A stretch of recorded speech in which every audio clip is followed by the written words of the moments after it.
Hi friends, பிரியாணிக்கு ரைத்தா இந்த மாதிரி ட்ரை பண்ணி பாருங்கள். ரொம்பவுமே நல்லாயிருக்கும்.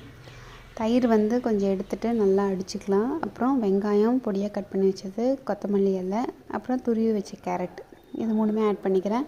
காரம் அந்த ஃப்ளேவருக்கு பார்த்திங்கன்னா மிளகு ஜீரகம் அதை நல்லா இடிச்சிட்டு அதையும் சேர்த்திக்கலாம். இப்போ அதை நல்லா மிக்ஸ் பண்ணிடலாம். உப்பு எப்போவுமே நான் கடைசியாக தான் போடுவேன். ஏன்னா பிரியாணியில் எந்த அளவுக்கு உப்பு இருக்குது அப்படின்னு பார்த்துட்டு இதில் வேணும்னா ஆட் பண்ணிக்கலாம். இல்லைன்னா இப்படியே சாப்பிட்டா நல்லா டேஸ்ட் நல்லாயிருக்கும். ரைத்தாக்கு நம்ம பார்க்க வேண்டியது நல்லா கெட்டியாக இருக்கணும். தயிரை ஊற்றிட்டு இது நல்லா அடிச்சிட்டோம் அப்படின்னா நல்லா க்ரீம் மாதிரி ஆயிரும். டேஸ்ட்டும் ரொம்ப நல்லாயிருக்கும் பிரியாணியோடு சாப்பிட்றதுக்கு. ஸோ கண்டிப்பாக ட்ரை பண்ணி பார்த்துட்டு உங்கள் கமெண்ட்ஸை கீழே கமெண்ட் செக்ஷனில் சொல்லுங்கள்.